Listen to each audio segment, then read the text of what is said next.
Bom dia para você.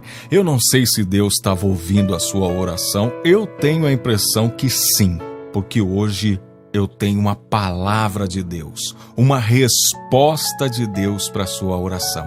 Hoje eu tenho uma palavra para abençoar o seu dia, para abençoar a sua vida, para abençoar a sua família, porque o nosso Deus é vivo e poderoso e esse Deus conhece o endereço da sua casa. E melhor, conhece o desejo do seu coração. Esse Deus quer falar com você por meio da sua palavra neste sábado, dia 10 de março de 2018. Eu não sei como está aí na sua cidade. Aqui na minha cidade está caindo uma chuva fina, bem calma, bem tranquila nessa manhã. E eu quero agora ler a palavra de Deus com você. Mateus capítulo 5, versos 1 e 2. Vendo as multidões, Jesus subiu ao monte e se assentou. Seus discípulos aproximaram-se dele, e ele começou a ensiná-los, dizendo: Bem-aventurados os pobres de espírito. Em algumas traduções da Bíblia, a palavra pobres aparece como humilde. Hoje, a palavra pobre no dicionário significa desprovido ou mal provido do necessário, de poucas posses, que não tem recursos próprios. Hoje, essa palavra pobre dá um tom assim bastante negativo. Mas na época de Jesus, essa palavra que no grego é chamada de ptosso ou ptocho, que significa rastejar, tem um significado exatamente igual. Naquela época, pobre também significava alguém destituído da riqueza, do aprendizado, por exemplo. Alguém destituído de recursos, de cultura intelectual. Aliás, essa turma que não tinha quase nenhum conhecimento intelectual era a turma que ouvia Jesus. E Jesus era tão sutil no modo de tratar essas pessoas, porque naquela época, somente os doutores da lei, os escribas e fariseus, é que eram pessoas alfabetizadas, que sabiam ler e escrever. Quando Jesus falava com esses doutores da lei, ele sempre recorria às Escrituras e dizia: acaso não lestes o que está escrito? Mas veja que Jesus, quando falava ao povo, ele logo dizia: por acaso não ouvistes? Por quê? Essa gente não sabia ler nem escrever, então eles conheciam só a tradição oral, aquilo que ia passando do avô para o filho, do filho para o neto, enfim. Essa gente era gente pobre. Então era a gente que acompanhava Jesus. Mas sabe que há uma vantagem para essa gente pobre? As pessoas dessa classe prontamente aceitaram a mensagem, a boa nova do Evangelho, o ensino de Cristo, e mostraram-se prontos para apropriar-se do tesouro celeste. Em contrapartida, os ricos daquela época viam em Jesus apenas mais um charlatão daqueles que apareceram, ou, no máximo, algum bom profeta. Mas não o Filho de Deus, não o Emanuel, o Deus que se fez carne e habitou entre nós. Naquela época e na época de hoje, a palavra pobre ela sempre tem uma conotação diante dos olhos terrenos, diante da vida humana. Sempre tem uma conotação assim um pouco negativa. Na nossa cultura, para se dar bem na vida é necessário subir cada vez mais, alçar os mais altos degraus do sucesso, da empresa, adquirir autoconfiança, autossuficiência. Mas há um perigo nisso. Jeremias 17:5 diz: assim diz o Senhor, maldito o varão que confia no homem e faz da carne o seu braço e aparta o seu coração do Senhor. Quando o homem confia nele ou naquilo que os recursos humanos podem fazer por ele, ele acaba desprezando o amparo de Deus, o socorro de Deus. Todavia, quando um homem se encontra numa situação de humildade, quando ele se acha pobre ou se percebe impotente, incapaz e lança a sua confiança em Deus, Deus vem para ampará-lo, para o enriquecer com a sua presença e ajuda.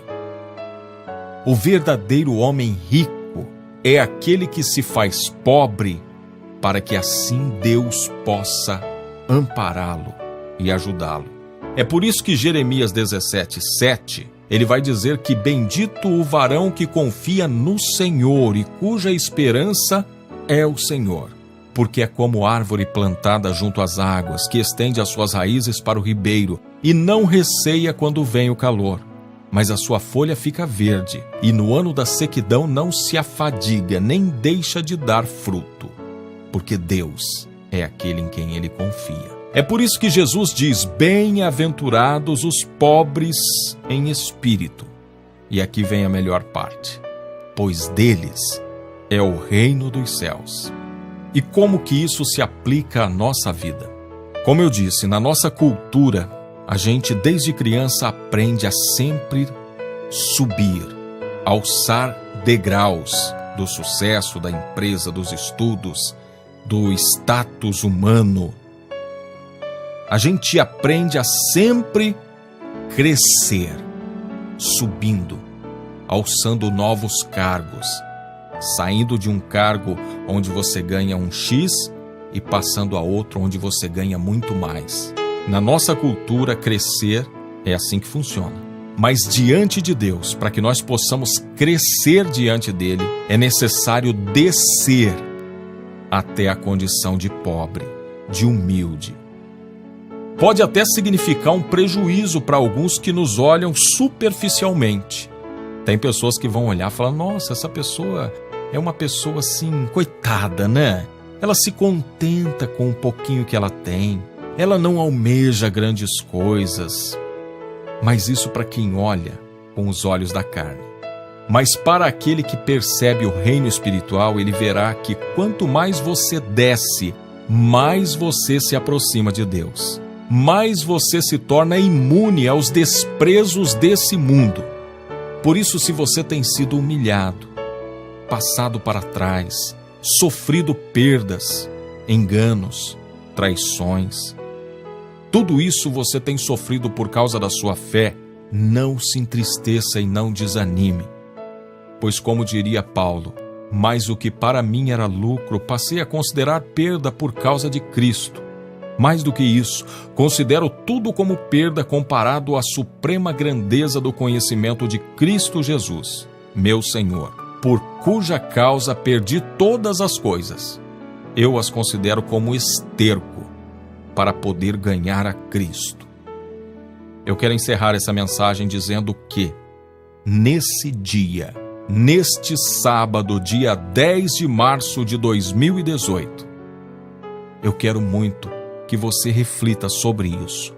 Crescer diante de Deus, não dos homens, porque é Deus quem governa a sua vida. E se Deus quiser fazer de você uma pessoa rica, milionária, para usá-lo como um abençoador da sua obra, Deus o fará sem que você tenha que extrapolar qualquer lei humana, sem que você tenha que pisar, passar por cima das pessoas, sem que você tenha que se desesperar. Se Deus quiser colocar riqueza na sua mão e levantar você como uma coluna da igreja, um abençoador da igreja, Deus o fará sem que você precise se vender, sem que você precise passar pessoas para trás. Vale a pena ser honesto, vale a pena confiar em Deus. Mas lembre-se, a maior riqueza que nós podemos ter é a presença de Deus na sua vida. É a presença de Deus na nossa vida. E a minha oração nesse dia é que você possa atrair cada vez mais a presença de Deus para a sua vida, para a sua casa, para a sua família. Porque com a presença de Deus vem tudo o que é necessário para nos completar e nos realizar. Deus te abençoe.